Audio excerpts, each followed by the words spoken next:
Alhamdulillahilladzi fadala bani adama bil ilmi wal amali ala jami'il alam.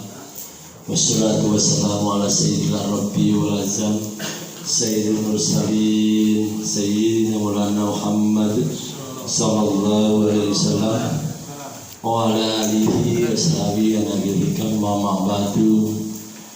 Kang kula mulyakaken para asatidz sing alhamdulillah hadir pada malam ini, kang khususaken Al-Mukarram Al-Ustad Al-Alamah insyaallah Al-Arif Billah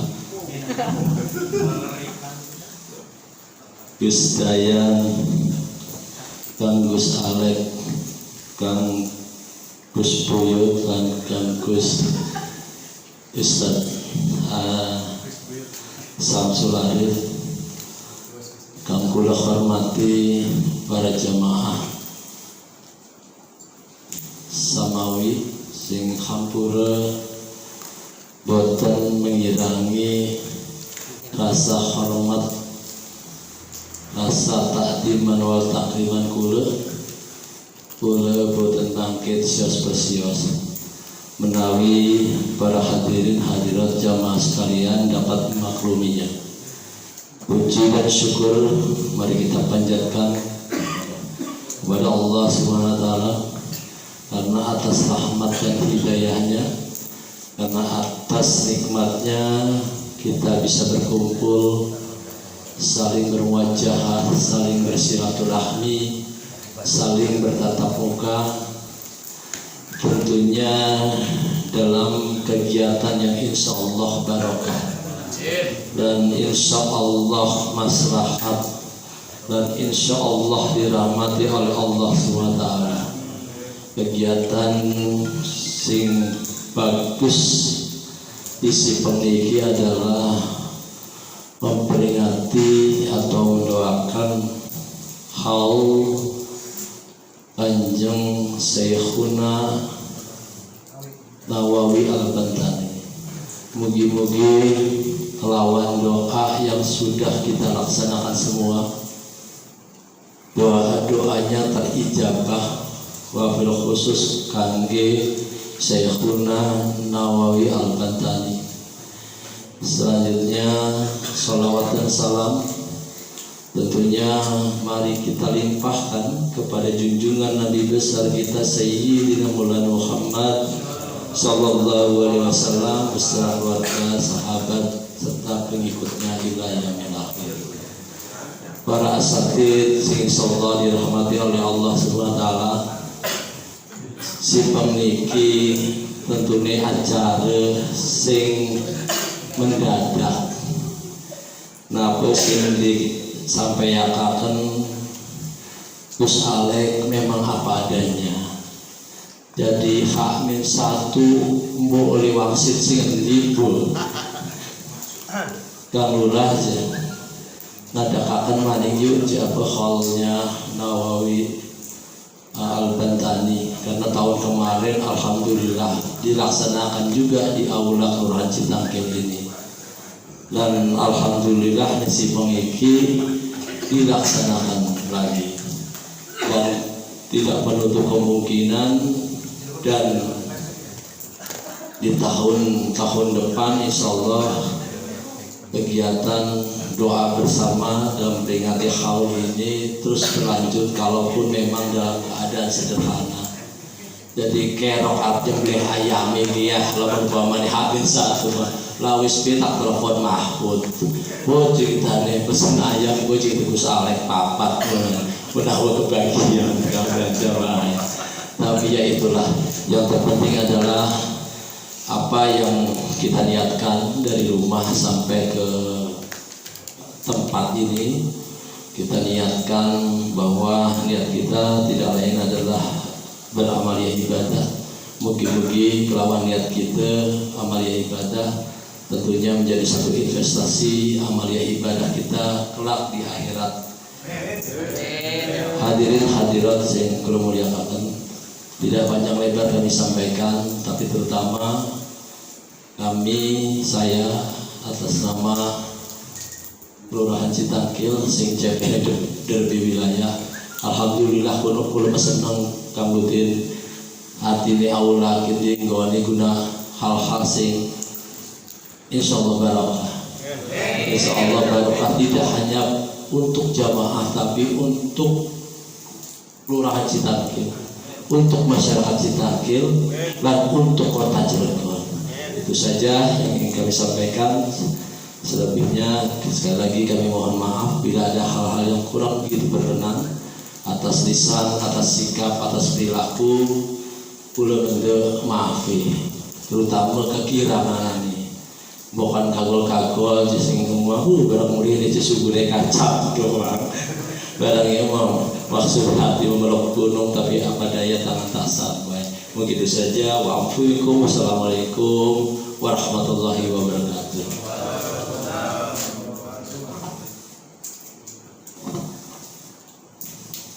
Terima kasih Bapak Lurah Citangkil ya.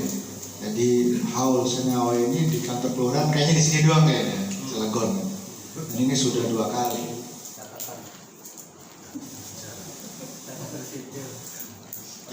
Bang Hendrik sampai wali kota ya. Kelurahan Citangkil ya. Sehat terus Bang Lurah. Amin. Selanjutnya tausiah dari guru kita Ustadz Dayat Fitro ini SMA. Beliau lulusan Tubir. Kita simak tausiah aturan.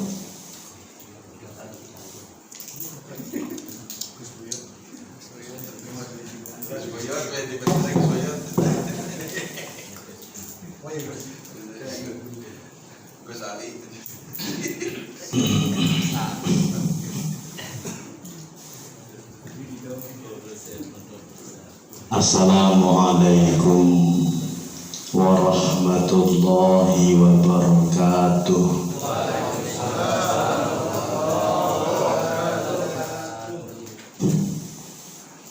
Alhamdulillahi wa kafa, wassalatu wassalamu ala sayyidinal mustafa wa ala alihi wa sahbihi ahli sidqi wal wafa. Subhanaka la ilma lana illa ma 'allamtana innaka antal alimul hakim. Wajamilni ya jamilu ya badi'as samawati wal ardi ya dal jalali wal ikram bil fasahati wal balagati wal bara'ah wahlul 'uqdatan min lisani yafqahu qawli biriqati ra'fati rahmah thumma talinu juluduhum wa qulubuhum ila dzikrillah amma ba'du. Yang sama-sama kami hormati sahibul wilayah Syekh Al-Hajj insyaallah. Amin.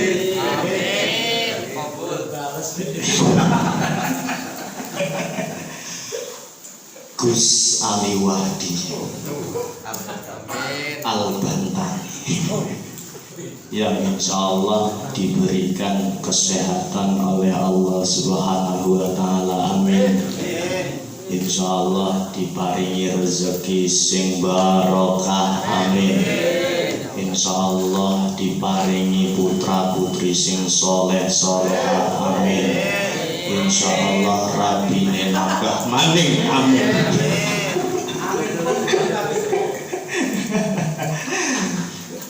Ingkang kula hormati pimpinan dari jamaah Samawi Gus Alek, kita doakan beliau semoga diberikan panjang umurnya, amin, bermanfaat ilmunya, amin, khususnya untuk Cilegon dan umumnya untuk Indonesia dan dunia, amin, amin ya rabbal alamin. Yang saya hormati Ustadz Samsul yang sudah memimpin mengkhalifahi tahlil tadi, dan tak lupa yang paling saya hormati Gus Buyut yang insya Allah beliau diberikan istiqomah oleh Allah Subhanahu, istirahat ngedakom ning omah. Dan katanya kan selalu istighosah beliau ning majelis ya. Mugi-mugi istighosahe istiqomah. Istighosah istri digoyang sampai basah. Kati Gus Buyut urusane. Dan jamaah Samawi yang tidak bisa saya sebutkan namanya satu persatu, tapi tidak menghormati rasa hormat saya kepada panjenengan semua. Pertama, mari kita haturkan puja dan puji syukur kehadirat Allah Subhanahu wa Ta'ala, yang mana pada malam hari ini Allah telah memberikan kita nikmat kesehatan, nikmat kesempatan, sehingga kita bisa berkumpul di tempat yang insya Allah penuh dengan barokah ini. Amin amin ya rabbal alamin. Jadi niki aula ya Pak Lurah ya. Aulanya bukan hanya untuk mengurusi masalah politik, bukan hanya untuk mengurusi masalah masyarakat, tetapi ya didoani hendak berkah. Ya. Jadi efek itu guna warga Citangkil sedanten. Kekalihe kula haturaken sholawat dan salam kula junjungaken maring junjungan kula nggih puniku baginda Kanjeng Nabi Muhammad sallallahu alaihi wasallam alladzi qad hamalana minadh dhulumati ilan nur, ingkang sampun ngebak kula sedanten saking zaman kegelapan menuju zaman terang benderang nggih puniku ad-dinul Islam. Allahumma sholli ala sayyidina Muhammad. Monggo kula sami-sami sholawatan grihin. Maulaya sholli wa sallim daiman abada ala habibika khairil khalqi kullihim. Maulaya sholli wa sallim daiman abadan ala habibika khairil khalqi kullihim. Huwal habibul ladzi turja syafa'atuhu li kulli hawlin minal ahwali muqahimi. Maulaya sholli wa sallim daiman abadan ala habibika khairil khalqi kullihim. Allahumma sholli ala sayyidina Muhammad. Hadirin jamaah sing dimuliakan sareng Allah Subhanahu wa Ta'ala. Jadi tidak panjang lebar saya ngomong ning kene karena kayane wis cawe-cawe ayame bukan. Jadi semakin berkembangnya zaman, semakin bergeser paradigma masyarakat. Wih, bahasanya menjijik. Semakin bergeser paradigma masyarakat. Maka yang sedang terjadi di Indonesia sekarang, yang sedang rame di Indonesia sekarang adalah pergulatan antar dua kubu. Ada yang kubu pro Habib, ana sing kubu ning pro ulama Nusantara. Lalu posisi kita di mana? Nah, sebelum ke sana kita bedah dulu karena bahasannya mengkene. Karena kalau mungkin dulu kenapa ke Habib begitu luar biasanya penghormatan, bahkan tidak ada yang menyadari, tidak ada yang meneliti Iku status nasab Habib iku premen bener orang nyampe Rasulullah. Jangan-jangan ngaku-ngaku Habib. Soalnya kula ning Al-Khiyah iku Habib. Karena itu. Jangan Habib kan kono kan. Di Al-Khiyah juga waktu saya masuk kuriku, ahli wadi Kusale. Anarane Habib, tarane kita iki Habib turunan. Tarane kita Habib turunan Kanjeng Nabi, kali mah aran doang Habib. Dulu tidak ada yang berani meneliti itu. Nah sekarang sudah ada yang meneliti itu. Bab nasab wis ana meneliti. Lagi-lagi ketika itu bernilai ilmiah, ketika itu bernilai tesis, maka dilawan harus dengan antitesis. Kalau itu ilmiah, dilawan kelawan ilmiah, nggak bisa dengan pengakuan atau nggak bisa dengan keyakinan. Kalau sesuatu itu keyakinan, maka dilawan dengan keyakinan. Karena nggak ada yang meneliti tentang nasab, akhirnya Ki Haji Imaduddin menelitilah nasab. Menelitilah nasab, buat tesis tentang nasab.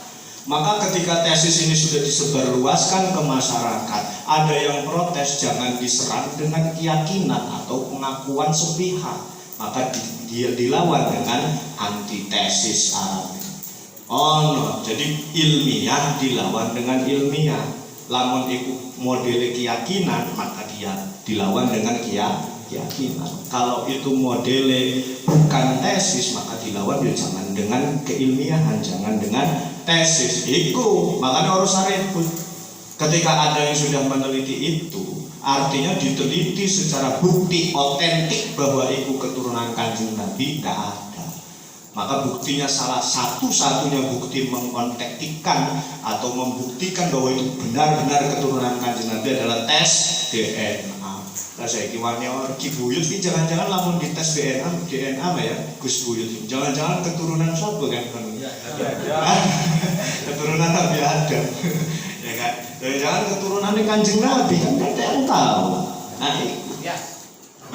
Ilyas. Jangan-jangan kan Gus Buyut keturunan Kanjeng Nabi juga. Amin.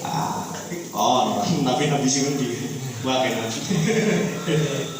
Ya, harus seperti itu. Tesis dilawan dengan tesis, ilmiah dilawan dengan ilmiah, non ilmiah ya dilawan dengan non ilmiah. Nggak bisa ilmiah dilawan dengan pengakuan sepihak, nggak bisa. Itu yang lagi rame. Ya, makanya wis lah begini, Islam itu datang fleksibel. Islam itu datang fleksibel, bisa masuk ke segala lini, bisa masuk ke segala sisi. Artinya selama itu tidak bertentangan dengan syariat, selama itu tidak bertentangan dengan hukum, maka Islam bisa masuk ke situ.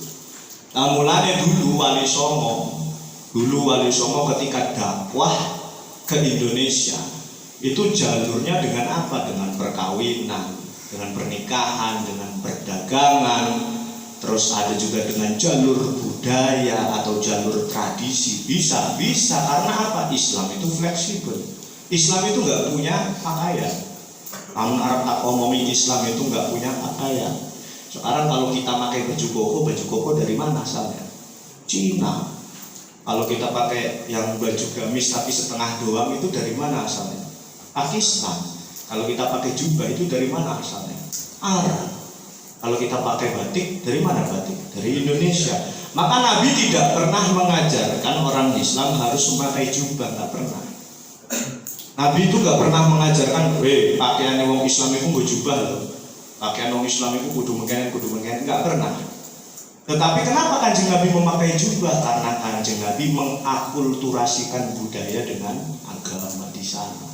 Maka ketika orang Indonesia memakai batik, wong Indonesia pakai batik, maka sudah termasuk sunnah Kanjeng Nabi karena mencintai budaya yang ada di situnya. Karena dulu Kanjeng Nabi memakai bajunya, andaikan Kanjeng Nabi turunnya di Indonesia, saya yakin pakainya batik. Andaikan Kanjeng Nabi turunnya di Indonesia, saya yakin Kanjeng Nabi pakainya batik. Nggone peci songkok. Ning ora udung-udung mungkin nanti nggone kain batik. Nah, itu salah satu alasan kenapa saya pakai ini Pak Lurah. Ya. Karena dulu ulama-ulama kita, dulu kiai-kiai ustadz-ustadz itu udeng itu membunuh udeng model ini. Iya, santri-santri kita itu dulu pakainya udengnya kayak gini. Siapa? Salah satunya ada Syekh Ahmad Dahlan atau Muhammad Darwis, pendiri Muhammadiyah. Pakainya seperti ini. Nah itu menunjukkan bahwa begitu luar biasanya ulama-ulama lokal kita. Bahkan yang paling ikhlas membela masyarakat, yang paling ikhlas mengajari masyarakat itu kiai-kiai kampung, Pak. Kiai kampung itu paling ikhlas wong. Coba ngajari semua kayak bocah cilik itu dibayar biru bae oke dilanjut bae. Orang dibayar biru orang masalah. Kiai kampung. Terus sedangkan kayak kiai-kiai sing gede-gede kayak ulama-ulama sing gede-gede, habaib yang semakin memperkaya dirinya sendiri. Amulannya bareng-bareng mengangkat ulama-ulama atau bareng-bareng mengangkat kiai-kiai kampung. Jadi ada kiai-kiai kampung itu diangkat derajatnya sama kita. Diundang suruh ikut segala macam. Itu diangkat dan dikenalkan kepada dunia bahwa ini loh kiai kampung. Bahwa ini loh ulama yang beneran. Iki loh sing ikhlas ngabdi, wong jare kemenat banget ikhlas beramal aja. Ini paling ikhlas-ikhlasnya uang gitu. Kiai kampung. Makanya kita itu nggak kekurangan. Indonesia itu nggak kekurangan kiai, nggak kekurangan ulama. Loh jangan-jangan mungkin secara derajat keduniawian mereka di bawah kita. Itu suki, pegawai segala macam. Mereka nggak kerja nggak apa, cuma ngajar ngaji. Paling tani doang, kiai-kiai kampung itu. Malamnya habis maghrib ngajar ngaji, ya kan? Habis isanya ngajar ngaji juga, bocah-bocah keliling kampung. Awane ning sawah, ning kebon. Jangan-jangan secara derajat duniawi mereka di bawah kita, tapi secara derajat ukhrawi di atas kita. Lah kesumber. Makanya Indonesia gak kekurangan ulama-ulama. Di Citanggil itu ada kekurangan. Di sini ada Gus Alek, ada Ustaz Samsul. Di Tegal Sabida ada Gus Guyut. Gak kekurangan. Gus jadi pajer, Gus jadi paku sing dipaku di gunung. Gak kekurangan. Nah, maka inilah yang harus kita angkat. Salah satu contohnya adalah Syekh Nawawi Al-Bantani. Asli produk Indonesia itu Syekh Nawawi yang bisa mendunia. Bahkan sampai di sana itu jadi imam Masjidil Haram, gurunya para guru, maha guru seluruh ulama yang ada di Indonesia. Syekh Mahfud Tarmasi, Syekh Khotib Al-Minangkabawi, Syekh Ahmad Dahlan, Kiai Haji Hashim Ash'ari, Syekh Asnawi Caringin. Itu termasuk muridnya Syekh Nawawi Al-Bantani. Yang kemudian belajar di sana kembali ke Indonesia, tidak membawa budaya sana, membawa ajarannya dari sana ke sini, tetapi tidak membawa budayanya. Wong saya itu orang kono, belajar ning Mesir, belajar ning Arab Saudi, belajar ning Timur Tengah. Ketika pulang ke sini nyalahaken tradisi sing ana ning kene. Ngafir-ngafirakan, musyrik-musyrikakan, ngebid'ah-bid'ahakan tradisi yang ada di sini. Padahal Islam itu fleksibel, selama tidak menyalahi syariat tidak bisa dikatakan musyrik. Namun menyalahi syariat jangan dihapus, diganti dulu. Itu yang dilakukan sama Wali Songo. Mulanya Wali Songo dulu dakwah ke sini lewat budaya itu. Ketika nyampe sini budaya, lihat banyak budaya-budaya sing bertentangan dengan syariat. Wali Songo tidak langsung menghapus budaya itu, tapi disisipilah nilai-nilai keislaman. Contoh apa? Tahlilan. Dulu tahlilan kumpul kayak pun, itu melanggar syariat, musyrik dulu. Kumpulan seperti itu tuh yang diadakan acara di dalam itu musyrik. Wali Songo datang ke sini, iku budayanya tidak dihilangkan, tetapi disisipkan dengan nilai-nilai keislaman. Akhirnya diisilah maca Yasin, diisilah tahlil, diisilah sholawat ning Kanjeng Nabi, diisilah ngedoken ning Gusti Allah. Nah, itu emang ada perintah ya? Ada perintah tahlilan kan digelati ning ndi kan perintahnya. Lawan tahlilan itu bahasa Indonesia. Dulu bahasa Arab, dulu halal yuhalilu tahlilan dulu. Tahlilan itu bahasa Indonesia, bahasa Jawa tahlilan itu. Lamun bahasa Jawa yang belum dipakai itu, kalau sesudah dipakai itu ditambahi akhiran an. Durung dinggo arane tahlil, dienggo arane tahlilan. Ya kan? kelambi durung dienggo. Lamun wis dienggo arane kelambian. Ya kan, celana durung dienggo. Lamun wis nggo celanahan. Jadi ditambahin anduri. Iku bahasa Indonesia, gelatih ning Arab lagu. Aduh gelatih ning Arab lagu. Ini mau dicari di Arab itu enggak ada. Oh emang enggak ada perintah tahlilan di kowe mengkonon pun lagu. Gelatih sampai ujung tahun jebut lagu. Tapi perintah untuk melaksanakan Yasin ada. Perintah untuk melaksanakan tahlilan la ilaha illallah maca la ilaha illallah ada. Perintah untuk berdoa kepada Allah SWT ada. Perintah untuk bersolawat kepada Kanjeng Nabi Muhammad SAW ada. Makanya lamun orang seneng ajaran Wali Songo cukup orang usah dicaci, orang usah dimaki. Wis masing-masing baik. Itu salah satu rintangan kita. Makanya ada salah satu syair sing tak waca iki. Bareng-bareng ya selawatannya. Allahumma sholli wa sallim ala sayyidina wa maulana Muhammadin adada ma fi ilmillahi salatan daimatan bidawamin mulkillahi doilingo iki zamane wis tuwa tuntunan agama do dianggep kuno lakonono ajarane Wali Songo sing ra kersa aja nyacat aja ngina Allahumma sholli wa sallim ala sayyidina wa maulana Muhammadin adada ma fi ilmillahi salatan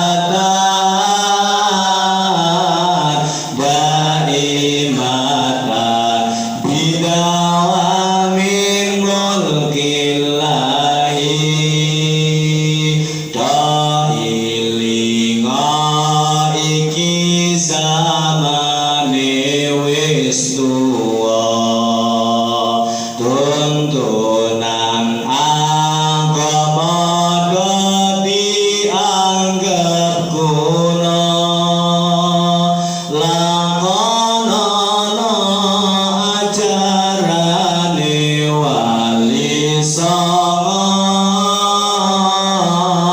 sing ra kersa aja nyacat aja ngina Allahumma sholli wa sallim ala sayyidina wa maulana Muhammadin adada ma fi ilmillahi salatan daimatan bidawamin mulkillahi Allah saudara Sayyidina Muhammad do ilingo iki zamane wis tuwa tuntunan agama do dianggep kuno lakonono ajarane Wali Songo sing ra kersa aja nyacat aja ngina. Artinya apa? Do ilingo iki zamane wis tuwa. Pada ingat bahwa sekarang zamannya sudah semakin tua. Zaman semakin modern tetapi pikiran semakin tua. Karena apa? Karena tuntunan agama do dianggap kuno. Karena tuntunan agama sudah dianggap kuno. Orang-orang yang mempertahankan tradisi disebut sebagai masyarakat kolot. Jadi wong kota mah ya kan. Ketinggalan zaman lo kang seupai. Ketinggalan zaman wong sing kolot. Mulane kita-kita inilah yang memegang tradisi itu. Nah, makanya muncullah kaidah mana al-muhafadzatu ala qadimis salih wal akhdhu bil jadidil aslah. Itu tugasnya NU, tugasnya Ansor, tugasnya Banser, yaitu menjaga tradisi yang baik. Kalau ada sesuatu yang baru yang bagus maka nggak apa-apa diambil, tapi tidak menghilangkan tradisi yang lama. Al-muhafadzatu ala qadimis salih wal akhdhu bil jadidil aslah. Ya, lakonono ajarane Wali Songo. Lakukanlah ajaran Wali Songo. Apa saja ajaran Wali Songo? Zikiran bareng, tahlilan, sholawatan, istighosahan. Itu ajarane Wali Songo. Sing ra kersa aja nyacat, aja ngino. Kalau yang tidak paham atau yang tidak senang ya sudah, ojo nyacat, ojo ngino. Jangan menyacat, jangan menghina, masing-masing silahkan. Nah makanya tugasnya Ansor, tugasnya Banser, tugasnya NU itu adalah mengawal tradisi yang ada di Indonesia yang itu sudah disempurnakan oleh Wali Songo. Iku tugasnya anu kiai kampung dikawal kiai kampung, anu ustad kampung dikawal ustad kampung. Bukan tarap lu mau ngajar ngaji anu sing begal kayak yang kan Gus kan yang di mana di Bogor atau di mana itu mau ke masjid itu ada yang begal kiai kampung, ustad kampung anu sing begal. Iku dijaga, ulama kampung dijaga, ustad kampung dijaga, karena yang paling dasar menjaga tradisi yang ada di Indonesia itu ya kiai kampung, ya ulama kampung, ya ustad-ustad kampung. Iku yang paling mendasar menjaga tradisi yang ada di Indonesia. Makanya kalau tradisi itu bertentangan dengan syariat Islam, jangan langsung dihapus. Sisihkanlah atau sisipkanlah nilai-nilai keislaman. Saya dulu skripsi Pak Lurah, skripsi saya itu membahas Yalil, tradisi pernikahan, bahas Yalil bukan. Nah, bahas buka pintu Yalil.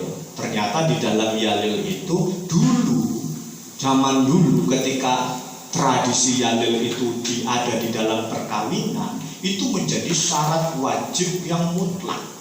Kalau orang itu nggak melakukan Yalil, sah perkawinan walaupun wis angkat. Wah ini kan menyelisih Islam, karena di Islam nggak ada yang seperti itu. Islam namun wis angkat selesai sah. Wah ini kan menyelisih. Apakah tradisi ini harus dihapus? Enggak, diubah hukumnya jadi nggak wajib. Cuma boleh ubah, silahkan arep Yalil menuno, arep nggo Yalil, arep orang nggo Yalil, orang masalah. Itu. Jadi kalau melihat sesuatu nanti ketika di masyarakat melihat sesuatu itu jangan dari satu sisi pandang aja, dari satu sudut pandang saja. Jangan. Mungkin masyarakat macam-macam Pak ya. Masyarakat macam-macam ya. Anu sing apa percaya mungkin lah percaya mengkonon aja langsung disalahkan, lalu melanggar syariat.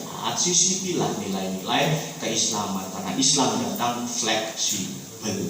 Islam datang fleksibel, bisa masuk ke semua sisi. Nah itu. Terus apa hubungannya kelawan Habib? Apa yang ada tradisi di sini pertahankan. Kalau ada tradisi yang bagus silahkan diambil, tapi jangan menyisihkan tradisi yang ada di sini. Jangan menggeser tradisi yang ada di sini. Ya kan? Kenapa kok kita seperti ini? Kenapa kita kenceng kayak mengkonon aku maning? Saya ngelihat ceramahnya Gus Ubed, Gus Ilyas, beneran kenceng. Wah bener lagi jadi itu Jawa, betul jadi kenceng menentang itu. Kenapa? Karena sudah memporak-porandakan tradisi yang ada di Indonesia. Itu hanya oknum sebenarnya. Nah kemudian ada tuh yang membanding-bandingkan tuh di internet. Wah dulu zamannya Syekh Nawawi Al-Bantani loh sangat menghormati Habib loh. Itu ada loh di kitab Uqudul-Jen yang ada. Di kitab Uqudul-Jen itu Syekh Nawawi pernah menulis di kitab Uqudul-Jen halaman 5 nih kalau salah. Itu memang memuliakan Habib. Kata Syekh Nawawi, Habib adalah turunan Kanjeng Nabi. Sedangkan turunan Kanjeng Nabi yang perempuan namanya Habibah. Itu Syekh Nawawi nulis mengkono. Tapi yang jadi pertanyaan begini, Syekh Nawawi menulis itu dalam keyakinan atau penelitian? Iku karena dulu keterbatasan alat mungkin. Satu, zaman bengen kan ulama-ulama kita kan banyak, makan karyanya kan kadang nggak ada referensinya di bawahnya di Palura ya. Gak ada yang baca itu. Kalau sekarang kitab-kitab sekarang itu ada referensinya dari kitab mana itu ada. Kalau ulama zaman dulu itu nggak ada referensinya. Karena apa? Bermodalkan yakin. Dan yakinnya wong bengen karo wong sing beda. Ari wong bengen diomongi wong konon, wong tua bengen bae diomongi dinasehati kelawan wong tuane Siraj mengkene aku bakal mengkene. Percaya.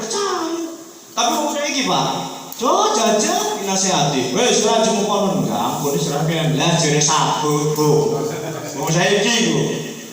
Mungkin karena apa? Karena dulu Syekh Nawawi menulis kitab itu berkata bahwa Habib turunan Nabi, yang laki-laki, yang perempuan namanya Habibah, itu karena modalnya keyakinan. Zaman sekarang alatnya wis canggih, kitabnya wis akeh. Perlu adanya penelitian bentuk fisik, kudu ane otentik, kudu ane barang otentik yang menyatakan bahwa Ba'alawi itu adalah keturunan Nabi. Namun naga ya tertolak untuk zaman sekarang.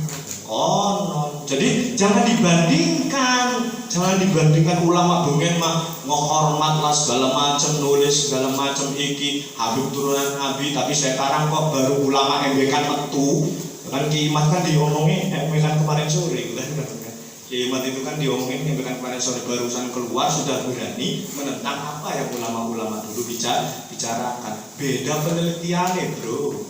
Beda alat penelitiannya. Kalau dulu alat penelitiannya keyakinan modalnya. Saya alat penelitiannya bukan keyakinan lagi, harus bentuk otentik, harus bentuk fisik, harus bentuk nyata tulisan bahwa itu adalah keturunannya Nabi Muhammad SAW. Namunlah ketulisannya ya jalan satu-satunya adalah karena wis canggih tes DNA. Jalan satu-satunya itu. Namun Marwani ya wis berarti kan tidak menolak tesis yang dibuat sama Ki Imat. Saya juga baca tesisnya, kitabnya Ki Imat itu saya baca. Kitabnya Ki Imat menimbang, memutuskan bahwa ya wis. Memang saya dari dulu kalau neng Habib itu udah terlalu Pak. Namun gitu magungan itu buyurung. Di Tebuyurung itu memang diajarin neng Habib itu udah terlalu. Karena ya dalilnya apa? Dalilnya ada di Quran Pak. Inna akramakum indallahi atqakum. Yang mulia di sisi kamu, di sisi Allah itu adalah orang yang bertakwa, bukan dari jalan keturunan. Karena Kanjeng Nabi Muhammad tidak pernah menjamin keturunannya itu maksum. Sing maksum cuma Kanjeng Nabi. Sing dijaga maksum itu cuma Kanjeng Nabi. Keturunannya lake. Namun tak Kanjeng Nabi ku menjamin keturunannya maksum, maka nggak ada itu hadis yang berbunyi kalau Fatimah mencuri saya yang harus memotong tangannya langsung. Itu. Namun Kanjeng Nabi menjamin bahwa keturunan saya itu maksum, maka nggak ada hadis itu. Silakan dibuka nih Sahih Bukhari, Sahih Muslim. Hadis bahwa Kanjeng Nabi ngomong kalau Fatimah mencuri saya sendiri yang akan memotong tangannya. Kanjeng Nabi. Artinya apa? Keturunan Kanjeng Nabi tidak maksum. Lamun terjaga, mahfud karena terjaga, tapi nggak maksum. Lamun Kanjeng Nabi maksum, terhindar dari dosa. Berarti keturunan Kanjeng Nabi juga melakukan ada yang melakukan dosa. Konon caranya. Ya, apalagi sampai membanding-bandingkan. Kita masih miris-mirikan membanding-bandingkan kan. Banding-bandingnya premen. Anak Habib ya oknum Habib itu ngomong kenen juga. Satu orang Habib yang bodoh itu lebih baik daripada 70 kiai yang pintar. Lara hati gitu. Itu kan perbandingannya nggak apple to apple. Wong dikatakan pintar itu kan dari sisi apa?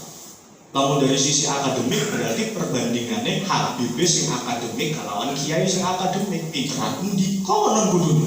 Iki mah Habib yang bodoh lebih baik daripada 70 ulama atau 70 kiai sing pinter.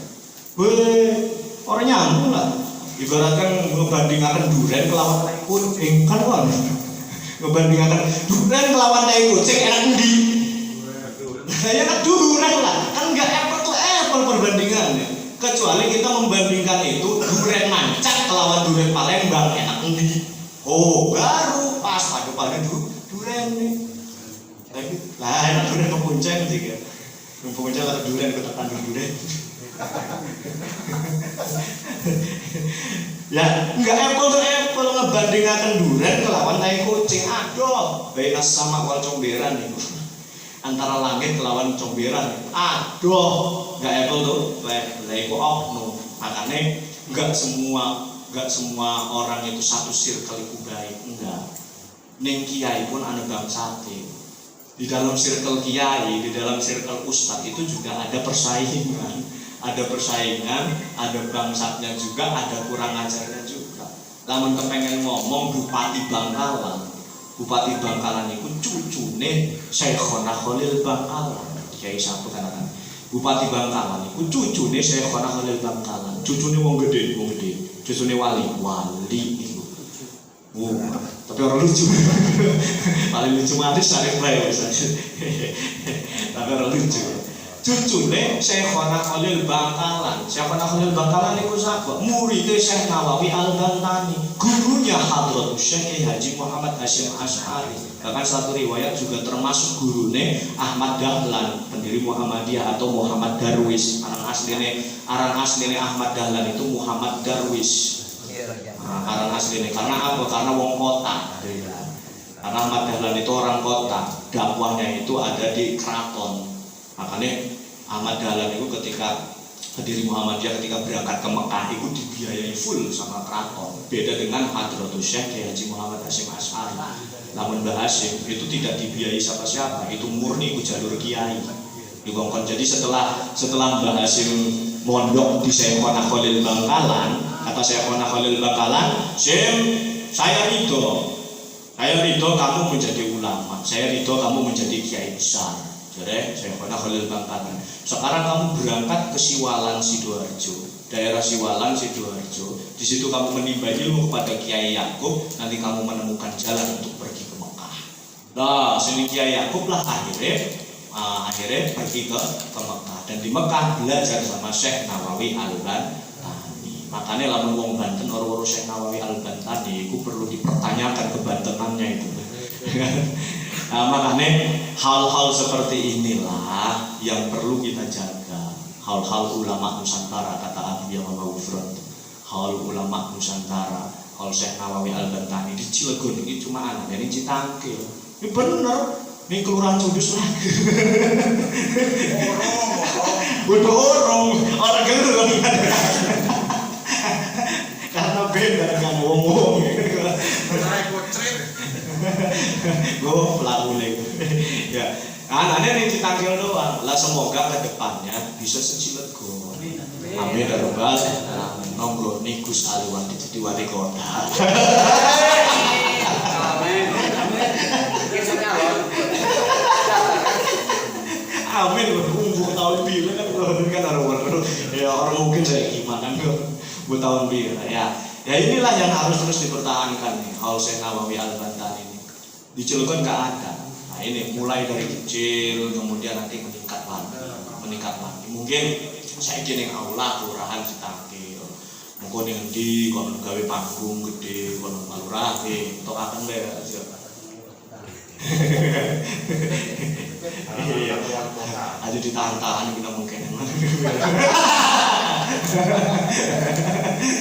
Dengan kan lapangan di Citangkil gedekaken gawe panggung sekarang kopi Pak Lurah. Ning Citangkil kan parah kalau alun-alun geser ini alun-alun kan kok kan. Itu nanti bertahap enggak sekarang.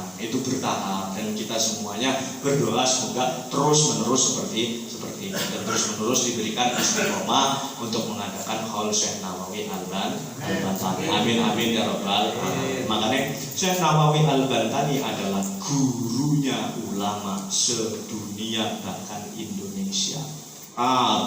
Ulama dunia itu pasti muaranya ke Syekh Nawawi Al-Bantani. Pasti muaranya ke situ, ke Syekh Nawawi Al-Bantani. Makanya bangga wong Banten iku duwe Syekh Nawawi Al-Bantani. Bangga, bener-bener bangga. Kita wong Banten belajar ning Jombang, ning Tebuireng, ning Pondoke Mbah Hasyim, diomong Banten, iku langsung tek ning Syekh Nawawi Al-Bantani. Langsung ngono. Kowe wong Banten kan duwe Syekh Nawawi, aku belajar mrene. Bahasa. Ada mrene ning kan ana Syekh Nawawi Al-Bantani. Anu pondok-pondok murid-murid tiga wakil yang kanan itu belajar sampai mengkonon sampai terkenal Syekh Nawawi Al-Bantani. Di kampus-kampus dikaji pemikiran-pemikiran Syekh Nawawi Al-Bantani. Ya, kamu di masyarakat orla juga dikaji mengkonon. Mana masyarakat harus diceritakan baik. Iku mah tugas Gus Ali Wahdi dan Gus Buyut kan membedah pemikirannya Syekh Nawawi Al-Bantani. Dari sisi tasawuf kan, lamun Gus Buyut sisi tasawuf aku ke Syekh Nawawi Al-Bantani kan. Wiridannya apa gitu? Ya memang konon kan konon. Iku dibedah pemikirannya lewat kono. Lamun Gus Ali Wahdi kan bedah pemikirannya lewat pendidikan. Itu perlu dibedah itu pemikirannya. Karena selama ini nggak ada yang membedah pemikirannya Syekh Nawawi, nggak ada. Sekarang yang baru mulai itu Win Sultan Maulana Hasanuddin, Win Banten itu baru mulai membedah, baru mulai S3-nya itu baru mulai ngaji kitab Syekh Nawawi. Udah gitu ngaji kitab Syekh Nawawi wis ning pondok. Mereka yang S3, sing S3 iku MB kan ngebuka kitab Syekh Nawawi Al-Bantani. Lah kita sing pondok wis sembungen. Sembarang wis jaman kapan kuwen ning pondok kudu lujen lah, tangkul kaul lah, dikaji kabeh, dibedah juga semuanya di pondok pesantren. Makanya bisa dibilang Syekh Nawawi Al-Bantani itu adalah bapak keilmuan dunia. Karena semua keilmuan, semua rumpun ilmu, semua ulama-ulama itu muaranya adalah kepada Syekh Nawawi Al-Bantani, termasuk pendiri pesantren Tebuireng Hadratus Syekh, pendiri NU. Kok bisa jadi ulama gede mengkonon pun ya karena siapa? Berkahe Syekh Nawawi Al-Bantani. Nah makanya apa yang bisa diambil dari Syekh Nawawi Al-Bantani buat kita? Apa yang bisa diambil? Pemikiran apa yang bisa diambil dari Syekh Nawawi untuk kita? Tingkah laku apa yang bisa diambil sama Syekh Nawawi kepada kita? Apa tingkah laku ini? Belajar. Jadi lamun bisa mengkonon pun, lamun kepengen bisa mengkonon belajar. Mulai belajar itu laku batas. Jadi Kanjeng Nabi apa? Belajarlah kamu dari kamu lahir sampai mati. Artinya batas kita belajar itu adalah mati. Gus Alek adakan pengajian setiap malam Kamis. Gus Buyut adakan pengajian setiap malam apa? Malam Rebu. Ya. Gus Ali Wahdi juga gitu. Adakan pengajian yang aula kelurahan ya orang bisa seminggu sepisan ya sekolah sepisan kan adakan pengajian. Orang ngomong ya gitu ya. Ada ngomong aja bebet lah. Ya, apa yang bisa kita ambil dari Syekh Nawawi Al-Bantani? Semangat spirit belajar Syekh Nawawi Al-Bantani. Semangat spirit belajarnya ngajinya Syekh Nawawi Al-Bantani. Semangatnya itulah yang kita ambil. Mungkin kalau ilmuannya sampai ke Syekh Nawawi Al-Bantani gak nyampe. Itu orang nyampe, Gus Buyut orang nyampe, Gus Ali orang nyampe, Gus Alek gak nyampe, Gus Samsul gak nyampe kepada keilmuannya Syekh Nawawi. Tapi minimal semangat belajar Syekh Nawawi ditiru. Minimal semangat belajar Syekh Nawawi itu implikasi daripada haul Syekh Nawawi. Jadi bukan cuma kita bukan cuma kita ngirim doa, kirim tahlil, kirim hadarat segala macam, tapi tidak ada implikasinya. Yang penting itu adalah mengadakan haul, implikasinya apa? Yang bisa kita ambil apa? Semangat belajar Syekh Nawawi, terapkan itu ke dalam kehidupan kita. Lamun kita kitab cuwilik kok. Ana kitab arane ala-ala cuwilik tipis. 5.000 banding harganya di pondok. Apa jure ala-ala dia? Alala tanalul ilma illa bisitatir sa'umbi ka'am majmu'iha bi bayanin ijtihadin wa hirsin wa istibarin wa bulghatin wa irsyadi ustadin wa tuli zamani. Jadi kitab Al-Alaw bukain cerdas tapi orang tak terangkan kabilah langsung pilih buri wa irsyadi ustadin wa tuli zamani. Wa irsyadi ustadin butuh petunjuk seorang guru, butuh petunjuk seorang ustaz, butuh petunjuk seorang gus, butuh petunjuk seorang kiai, seorang ulama, waktu li zamani, dan butuh waktu yang panjang. Waktu li zamani artinya apa? Belajar lah kemandege. Walaupun kita ngomong mengkene enggak, kita sekalian belajar ngomong ning ngarep, belajar menyampaikan sesuatu, mengulang kembali apa yang saya pelajari dulu. Kono waktu li zamani. Orang sekarang enggak kayak gitu, pengennya instan banget. Kalau sekarang nggak seperti itu, pengennya instan. Kan belajar pirang tahun, wis wani nyalahaken sing tahlilan. Belajar Google mana ya? Ini Hadratus Syekh Al-Google. Belajarnya di Google mana? Kan nggak belajar pirang tahun, wis wani nyalahaken sing tahlilan. Kan belajar pirang tahun, wis wani nyalahaken sing ziarah kubur. Kan belajar berang tahun, wis wani nyalahaken sing istighosahan, wis wani nyalahaken sing sholawatan. Padahal waktu di zamani belajar itu harus membutuhkan waktu yang lama. Karena yang kita dapatkan, ilmu yang kita dapatkan sekarang ini enggak ada setetesnya ilmunya Allah yang seluas samudra ibaratkan. Enggak ada setetesnya. Makanya ilmu Allah itu luas. Orang yang jere Ali bin Abi Thalib, kata Ali bin Abi Thalib, orang yang baru pertama belajar itu yang ada munculnya sifatnya sombong. Orang yang baru pertama belajar itu sombong. Setelah itu dia belajar lagi merasa tidak bisa. Setelah itu dia belajar terus merasa semakin bodoh. Karena apa? Begitu luasnya keilmuan. Enggak berkutik ning kono doang, enggak. Lah orang sekarang enggak kayak gitu. Ngomongane ana TikTok pun beneran. Ini TikTok pun apa arane dulu sing goyang-goyang pargo ya. Pun goyang sing pargo ya. Ning TikTok itu pendapat-pendapat pribadi pun dirumuh kelawan anak-anak muda sekarang ini. Ya kan, nulis apa menang FYP dibilang dipraktekkan dalam kehidupannya. Padahal itu sumbernya sendiri menyampaikan sesuatu, menyampaikan hadis Nabi, main menyampaikan enggak. Sedangkan kita yang belajar di pesantren itu kalau menyampaikan hadisnya Kanjeng Nabi itu harus diteliti dulu, harus diteliti latar belakang kenapa Kanjeng Nabi bisa berkata seperti itu.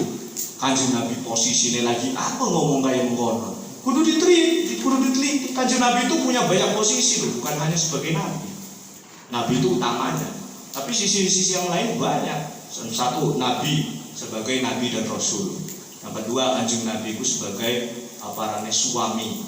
Yang ketiga, Kanjeng Nabi itu sebagai kepala kepemerintahan.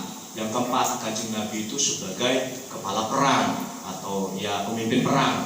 Yang kelima, Kanjeng Nabi itu sebagai manusia biasa. Namun di ngomongin mungkin sunnah Kanjeng Nabi makan 3 jari. Dengan makan 3 jari. Lihat temen yang ana makan 3 jari sing dipangan korma. Dan ini kene kangsa dimangan soto nggo 3 jari entek. Ora bisa kan lah. Acak-acakan malah teman gedean di kan. Enggak bisa makan soto itu belum 3 jari, enggak bisa acak-acakan dengan di. Artinya apa? Dilihat Kanjeng Nabi berkata, makanlah kamu menggunakan 3 jari itu. Posisi Nabi sebagai apa? Manusia biasa. Karena kondisi geografi ini, karena kondisi Kanjeng Nabi di sana makan 2 ya 3 jari. Lamun ya ada ikan Kanjeng Nabi di Indonesia, niscaya mangan soto orang butrung 3 jari. Padang lah ya, mangan padang lah, orang butrung 3 jari enggak. Ya, andai kan seperti itu. Makanya dilihat dulu posisinya. Ada satu hadis Nabi mungkin ya. Nabi itu pernah di mana? Di salah satu Masjid Nabawi, di Masjid Nabawi, di salah satu tempatnya di Masjid Nabawi itu Nabi itu pernah selonjoran. Selonjoran itu sikile sing kiwe ning ngesor, sing tengen ning dhuwur kono numpang. Jadi selonjoran sikil kiwe ning ngesor, sikil tengen ning dhuwur. Nah, ini kalau dihukumi beliau itu sebagai lagi kayak gitu posisinya sebagai nabi, wah ini wong selonjoran kudu mungkonon kabeh. Barang sikile larut ya. Barang sikile larut, keren. Enggak seperti itu. Itu posisi basyariahnya nabi. Posisi nabi itu sebagai manusia biasa. Makanya perlu ditulis itu tekstual atau kontekstual. Lah ning TikTok orang ngomong hantem bae ning TikTok mah jadi Kanjeng Nabi roli. Iya, jadi sunnah itu kan macam wae, ya kan? Sunnah itu banyak macamnya. Ada yang sunnah di Kanjeng Nabi itu, karena gini, sunnah itu kan ma'udifa ilan nabi, ya. Ma'udifa ilan nabi, sunnah itu yang punya hubungan dengan Nabi atau yang berkaitan dengan Nabi, maupun itu qauliyah, fi'liyah atau tikroriyah, baik itu Nabi omongannya Kanjeng Nabi, perilakunya Kanjeng Nabi atau hidupnya Kanjeng Nabi, itu disebut sunnah. Oke, bukan takoni kelawan wong Wahabi monggo ya. Namun yang Ciwedus disebutnya WSD, Wahabi Salafi Takfiri, WSD. Ya, sunnah itu ma'udifa ila Nabi, berhubungan dengan kanjeng Nabi. Maka yang berhubungan dengan Kanjeng Nabi enggak semuanya sunnah. Berhubungan dengan Kanjeng Nabi sunnah, nek umatnya jadi wajib. Ada hubungan lawan Kanjeng Nabi ini sunnah, berhubungan dengan Kanjeng Nabi sunnah, tetapi di umatnya sunnah. Ada berhubungan dengan Kanjeng Nabi itu sunnah, di umatnya itu haram. Ada yang sunnah buat Kanjeng Nabi tapi haram buat umat manusia, buat umat muslim. Sunnah buat Kanjeng Nabi, haram buat umat muslim. Apa itu? Apa Pak? Kanjeng Nabi lagi ini beda. Nah, sedangkan orang umat Islam kalau mau poligami maksimal 4. Nah kalau itu Kanjeng Nabi nikah 9, berarti umatnya kudu niru Kanjeng Nabi. Sama berarti, ya kan? Tapi nggak boleh dibatasi sama syariat, harus 4. Lamun melebihi 9 berarti melu Kanjeng Nabi tapi hukumnya haram. Nggak semuanya sunnah. Jadi nggak semuanya sunnah di Nabi, sunnah di kita. Kanjeng Nabi sholat 5 waktu. Tetapi ketika di umatnya itu menjadi hukumnya wajib. Oh no, jadi nggak semuanya sunnah. TikTok orang ngomong main batai. Nah, waktu li zamani butuh waktu yang panjang. Makanya apa yang ada di Syekh Nawawi Al-Bantani ini kita terapkan di dalam kehidupan kita sehari-hari. Semangat belajar Syekh Nawawi Al-Bantani kita terapkan di semangat belajarnya kita. Sing istiqomah ngajine setiap malam Kamis ning Gus Alek, sing istiqomah ngajine setiap malam Rebo ning Gus Buyu. Insyaallah nek ini setiap malam Jumat ini ya.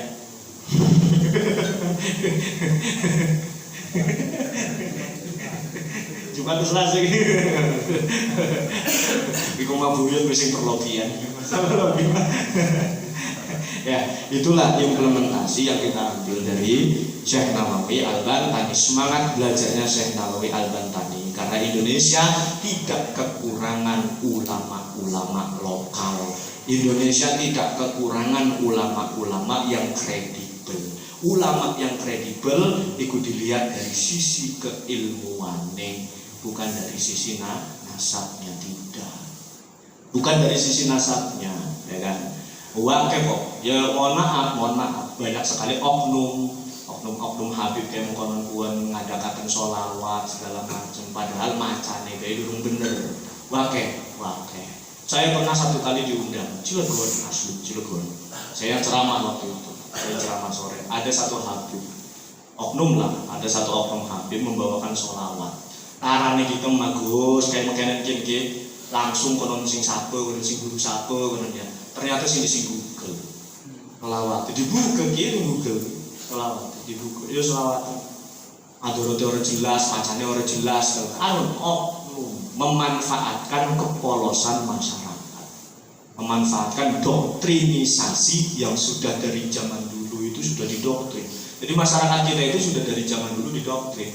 Sing mulai zamannya Habib Usman bin Yahya yang jadi mufti Batavia. Yang dulu di Cilegon ada peristiwa geger Cilegon, si mufti Batavia ini Usman bin Ali ini menentang bahwa sing arane geger Cilegon ini adalah menentang pemerintahan Belanda, maka hukumnya bukan jihad,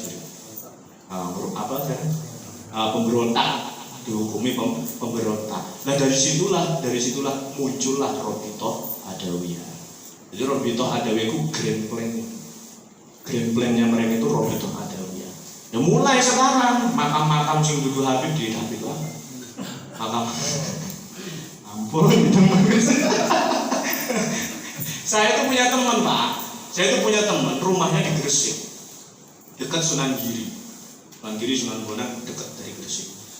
Di Sunan Giri itu, yang dulu kata beliau, kata teman saya itu dulu, makam-makam itu makam-makam kiai kampung biasa. Barang saya itu anak Habib itu, terus ditambahin Habib awal. Wah ini kan udah pelencengan makam ini. Berarti kan tugasnya kan pemburu makam keramatnya menjaga ini kan. Ya, pemburu makam keramat juga menjaga berarti kan ini kan. Ya bukan kita mah khawatir maupun yang buyut ku makam baru pun ada makam Habib bukan kok kan bahaya. Dia lupa, nah ini pemburu makam keramat harus menjaga ini termasuk tradisi yang harus dijaga itu buyut. Ya harus dijaga. Iku komplain penyelewengan makam lah segala macam itu yang sudah mulai yang kita tanpa sadari. Lah ulama-ulama Nusantara ini ya, seperti Abu Yaman Gufron ini yang menyadari itu, makanya kita disadarkan kan, tapi ya susah menyadarkan masyarakat yang sudah terdoktrin sekian puluh tahun, sekian ratus tahun. Susah untuk mengubah mindset masyarakat yang sudah mengakar, itu susah. Kudunya dapat satu ya. Jalur batin atau jalur dohir kan kudunya. Susah mengubah mindset masyarakat yang sudah ditanam beratus-ratus tahun. Ganti makanya alon. Anak alamnya yang gas bar, makanya alon. Oh, karena apa? Pasti banyak pertentangan. Pasti banyak kontra. Nah itu, yang menyadari hal itu ya terus istiqomah seperti itu karena keyakinannya berdasarkan keyakinan, berdasarkan penelitian ilmiahnya seperti itu, lanjutkan. Jangan kasih kendor. Lah kita mana? Kita melu bae nyentel. Orang sama melu ngebedah tesis iki iman apa ngono. Orang sama meluan ngono masyarakat nyentel bae. Apa yang sudah beliau utarakan, apa yang sudah ulama-ulama Nusantara ini utarakan ya ikuti saja sudah. Ikut ngawal aja sampai mana ikut ngawal, nggak usah ikut nimbrung perbedaan, nggak usah ikut nimbrung membedah tesisnya Ki Imam. Itu cukup ulama-ulama baik seperti kita masyarakat yang mengikuti lah. Misalkan ada yang percaya Habib ya silakan nggak melarang. Yang terpenting adalah jangan ngacak-ngacak apa sing ada ning Indonesia. Itu peringatan penting sih, peringatan yang paling keras dari ulama-ulama Nusantara. Jangan ngacak-ngacak apa sing ada ning Indonesia. Alat dihormati silakan, alat dipeloni silakan, tapi aja ngacak-ngacak masyarakat yang sudah ada di sini. Atau jadi bahasanya mah aja ngacak-ngacak pribumi. Konon bahasanya kok ya.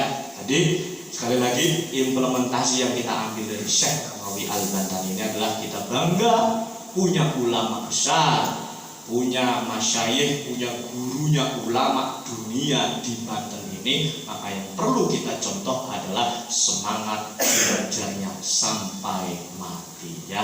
Karena jamnya wes jam 11 wayahe jam makan malam. Nih sahur ya. Ayam wes cawe-cawe. Ayammu ngebeli papat juga ya. Papat doang cukup baru. Cukup lah insyaallah ya. Kita doakan semoga kedepannya Al Syekh Nawawi ini bukan cuma di Citantil. Amin ya rabbal alamin. Tapi wah itu kudu wedhus. Kita nengok kiri kan. Cocok juga Pak Lurah. Cocok ya, semoga enggak di Citantil. Di kelurahan yang lain ada. Ya, kelurahan Wedhus, kelurahan di Cilegon 43 kelurahan ada banget Al Syekh Nawawi Al-Bantani kan mantep. Ya kan? Ya, tanggal 5 sekarang kelurahan Cilegon mantep ya. Jadi belum sampai ke sana, sekelurahan Cilegon mantap ya. Jadi belum sampai ke sana. Semoga kedepannya bisa Cilegon. Ya, amin ya rabbal alamin. Mungkin itu saja yang dapat saya sampaikan. Kurang lebihnya saya mohon maaf apabila ada salah, itu adalah dari saya, dan kebenaran itu hanya milik Allah Subhanahu wa taala. Wallahul muwaffiq ila aqwamit thoriq. Wassalamualaikum warahmatullahi wabarakatuh.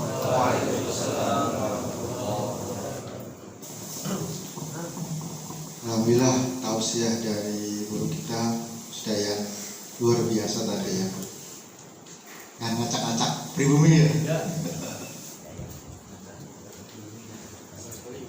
Kami dari mewakili Sohibul Bait ya, Bapak Lurah Citangkil, Jamaah Samai Cilegon, mengucapkan terima kasih atas kehadiran Bapak malam hari ini.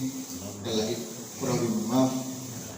Ulul maaf pabrik. Assalamualaikum warahmatullahi wabarakatuh. Aturan Kiai, ayamnya mau kan manggil ya. Kamu mau dikeluarnya sore.